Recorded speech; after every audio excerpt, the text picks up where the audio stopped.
you guys know what it is the one and the only, the American Cholo Podcast. And today we're bringing you some of the local news, county news, state news, world news, man. It is November 16th.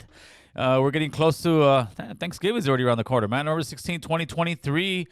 And I've got some heartbreaking news for all of us out here in not just the West Coast, the East Coast, and all of the 420 friendly neighborhoods. You know, it's with heavy heart that we say that we've lost a smoker in the community. The one, the only, Mr. Snoop Dogg.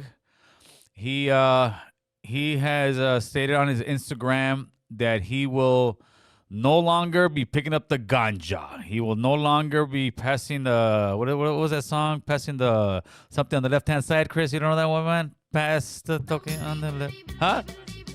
Pass the Dutchie on the left-hand side. He will no longer be passing the Dutchie on the left-hand side. The good news is he never said he's going to stop edibles, man. So, hopefully Snoop Dogg is doing well and has nothing to do with his health. Hopefully it's just that, he wants to stop smoking. Maybe he's starting to get paranoid like some of us do when we smoke, So maybe hopefully it's not really health concern that he just wants to kind of stop a little bit. But something tells me he'll be back. I don't know why. It's almost like when Snoop Dogg saying he's gonna stop smoking is like when Copa Raiders says he's gonna stop drinking. Ba-dum-bum. So that on the smoking news, Snoop Dogg, we wish you all the best, homeboy. And now that we're talking about a little bit of smoke, why don't we talk about the I-10 freeway and the fire that just happened underneath the 10 freeway where the pallet storage yard was at, and how it's making just a complete mess and mayhem out here in California. Oh, Chris just hit me with the firefighters on top of my head. You'll be all right, Chris. You'll be all right, man. Let me move. Let me make it a little bigger, Chris. There you go, big guy. And that's why we're running it. Yeah, so unless you've been hiding under a rock, you haven't heard about the fire under the I-10 freeway, which has closed the freeway now. It's going to be closed for at least 5 weeks. They were thinking maybe a couple months because they were looking at it structurally, but it looks like it held. I think what they're going to end up doing is probably wrapping those columns. First, they're going to chip off all the loose stuff. They may put some kind of coating on it. Then they're going to probably wrap them and re-pour them with some other type of concrete in there to make them stronger, because it seems like the columns were the ones that got the worst part of that fire. The one thing that seems the county, Karen Bass, she's been out there for a few days, pushing for people to go on the bus, pushing for people to stay on the freeway, don't get on the streets and cramp it up. But Karen Bass obviously does not drive LA traffic in the morning. It doesn't matter where you're at in LA. If you're in downtown LA, the streets are packed, the freeway's packed, everything's packed. So that's not going to work. Nobody wants to give up their cars. They're not going to take the metro just because, Karen Bass is it. But they're trying to blame the people who ran it, because that spot from Caltrans. A lot of those places, Caltrans rents out to companies. You sometimes see construction yards in there. You see pallet yards in there, but it's usually some type of industry. Well, they're trying to say that they were subleasing, which means that they got their lease and they're leasing to other people. But one thing I haven't heard yet said is that the stuff they were storing there was illegal. So whether they were subleasing or not, that had nothing to do with the fire starting. At the end, if the pallets weren't supposed to be there, then that's a different story. But they knew the pallets were there. They have had calls from the actual company. I don't know if it's APEC or something, the company that leased that property. And they had called the fire department numerous times for fires being started by the unhoused, the homeless, man. And it's all on record. They're fighting back. The company's not just laying down and letting the city talk all that crap without saying anything. They're firing back, and what they're saying is, listen, man, they knew we were storing pallets there. They knew we were subleasing the property. They had multiple phone calls of fires being started by homeless people there, and they just shrugged it off like no big deal. And that's what's been going on, especially in California, for the last 5 years. When it comes to homeless, they're like the favorite child, and the rest of us hard-paying citizens or immigrants or just hard-paying people of Los Angeles are picking up the tab. We're the ones always, getting billed for all this stuff. It's like this. I have a guy, no, he's actually a subscriber to Rigo. His yard is somewhere in Los Angeles, right? The whole place is full of RVs parked out there. There's no parking for actual company guys, right? And they went out there one day, and they'll give all the company cars tickets, and the RVs, they don't. He said he went out there, told the guy, hey, man, why are you giving us all these tickets, and why not them? And the guy's answer was plain and simply, because you guys will pay. They won't. And that is a standard that needs to change in California. We can't just simply be the ones paying all these bills, all these tickets, and not get anything in return. And that is an issue that none of these politicians are speaking on. Karen Bass won't even take the notion that it could have been a homeless person who started this fire. Yet they're making this big deal about the company and the sublease. No, we have an issue. Maybe they should make a policy where you can't have these encampments underneath these bridges, because this is not going to be the last time that this happens. We're going to see more fires, and you see them all around the freeway. If you're from the Los Angeles area, it's a shame. In the summertime this year, I must have seen at least 7 to 10 fires. You're just driving by, you're looking off the 101, you look out and you already know it's a homeless fire. Everybody knows it. It's a homeless fire. Everybody in the community knows it's a homeless this, a homeless that, but you will never hear the politicians say anything, because those are their babies. Those are their money cows. That's the money grab. That's the one for the nonprofits. But to me, it's like, man, somebody needs to put on their big boy pants on and start speaking about this. Some of these politicians need to start saying there is a problem. And literally, we're watching our community go down in flames because nobody wants to do anything about it. Nobody wants to clean it up. Look, that dog's helping out. He's trying to turn off the fire by peeing on it. That's one way to go there, Fido. So now that we're talking about cleanup, hopefully Karen Bass will, wake up and smell the poo-poo on the sidewalk. Talking about poo-poo on the sidewalk, San Francisco. We're going to shift over to San Francisco.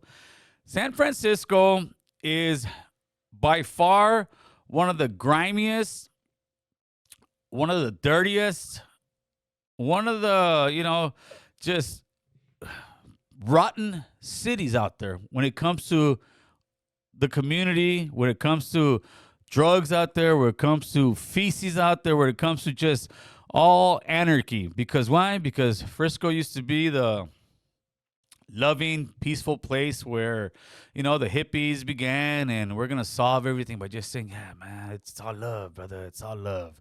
But that love policy without any accountability has destroyed that city. That city is one of the most expensive, one of the most dangerous, one of the dirtiest cities in America, to be quite honest with you. And the same policies that are destroying San Francisco from within are starting to destroy California, LA County, all the counties that are so liberal, they're starting to get destroyed. I want you to watch this clip right now. This is a clip of old Gavin Newsom, and they're asking him about, why is San Francisco all of a sudden in 24 or 48 hours, they cleaned up the homeless problem in this certain part of the city. Roll the tape, Chris. Those fancy leaders are coming into town. That's true, because it's true. But it's also true for months and months and months prior to APEC, we've been having different conversations. Oh, it's true because it's true. No, it's true because you can't sit here and lie about it. It's right in your face. It's just like when you'll see Los Angeles when the Olympics come over here, all of a sudden, they're going to start cleaning the streets. It reminds me of a kid who never cleans his room, but all of a sudden he's having company. So the parents now are saying, okay, you got to clean your room or you got to clean your house. Or somebody just doesn't clean their house and somebody's coming to their house finally and they're going to clean. That means you're just a dirty person. That means that's how you live. And that's how we're living in San Francisco. That's how we're living in Los Angeles, because the adults, which are the mayors, which is the governor, which are the people who run the cities, refuse to clean up the mess that we've all made, because we're all part of the system. And the mess is, again, the drugs, the homelessness, the out of control, just camping anywhere. But all of a sudden, you're having an APEC trade meeting out there. The president of the United States coming. The president of China is coming. Hey guys, we need to clean the streets. They literally pushed hundreds, if not thousands, of homeless people off the streets. They planted beautiful trees. There's a bunch of before and after images of this place, and it looks completely different. So now the question is, if you can clean these blocks within a couple days because somebody from another country is coming to visit, why don't you clean these blocks throughout the whole year, because we have children and families that live on these blocks? That's what I'm saying. It shouldn't take the president of China to come over here for us to say, oh, we're going to start cleaning our streets and cities. No, we have people who pay taxes over here. We have people who have children over here. We have schools.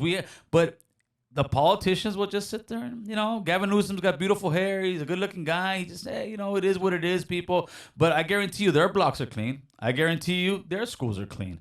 And that's why I tell people to wake up to the politics, man. They're playing us as fools, and yet we continue to vote these people in. To me, we got to vote the bums out, man. So now we're going to shift over to one that I saw yesterday, man. I don't know if you guys are aware of Ben Shapiro and Candace Owens. Ben Shapiro is a huge political commentator. He is a American Jewish guy. He pushes for for the Jewish Israel. He is pro-Israel. Like there's no tomorrow. There is nothing that Israel can do that Ben Shapiro will say is bad. Everything Israel does is good. Israel could bomb 20 hospitals, and they'll say they all had armies in there. He will make every excuse in the book because he's, to me, a guy who's just blind by his faith, and they can do no wrong. Candace Owens is an African-American lady who is also very known, very powerful and influential commentator. They're both right-wing. No ifs, ands, or buts about it. They're both right-wing. They both follow pretty much under the same umbrella. They both fall under the same umbrella. They both almost have identical views on political issues. So, but now they have beef, and they got major beef over the Israel and Palestine war. Let's play what Ben Shapiro said about Candace Owens first, Chris. And then the question is about Candace Owens. I think her behavior during this has been disgraceful. Yeah. Without a doubt.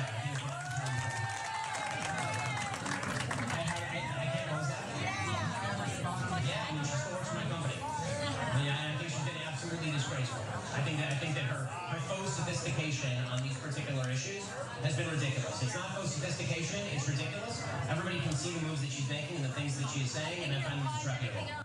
Okay, so Ben is pretty much saying that Candace Owens, in so many words, doesn't know what she's talking about. It's disgraceful what she's saying, that she shouldn't be talking about this issue, that, he's just dismissing her as somebody who's a nobody and shouldn't be saying anything.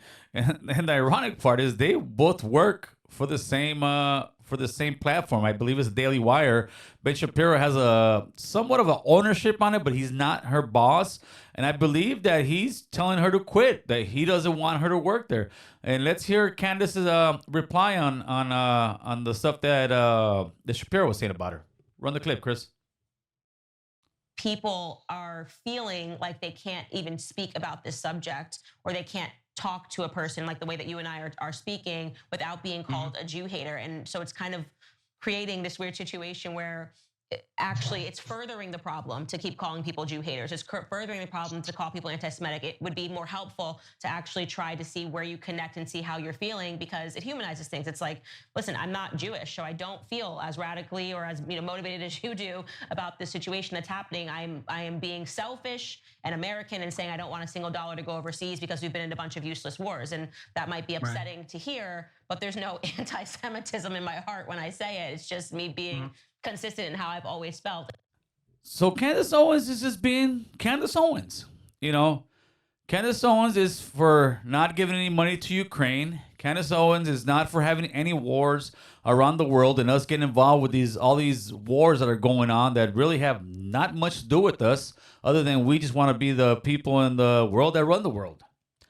And she's being attacked by Ben Shapiro because she's not blindly following the Israeli war and what's going on over there. So now, this is the game plan. She's all of a sudden anti-Semitic. Oh, and she's not. Like she says, she's not a Jewish person. She's not radicalized like a lot of Jewish people are about the situation. But to me, the most ironic part is when Candace Owens speaks against BLM, Ben Shapiro has no problem with that. When Candace Owens speaks against George Floyd, Ben Shapiro has no problem with that. When Candace Owens goes against her own community for her political views and what she believes is right, Ben Shapiro has no problem with that. As soon as she doesn't support the Israeli-Palestine war, now all of a sudden she's a threat. Now all of a sudden she's a problem. Ben Shapiro has no problem with her attacking her own people. But when she doesn't even comment, it wasn't even so much that she went out there and was pushing an agenda against Israel. She just didn't say she supported it. She pretty much was staying away from the conversation. And you'll see a lot of these African-American commentators that are very much Republican. They're scared to say anything. Why? Because of this. Because the big Jewish media or the big Jewish influencers like Ben Shapiro are going to come and start attacking you. But that is not anti-Semitic. That is American. That is as an American person having a different view than you.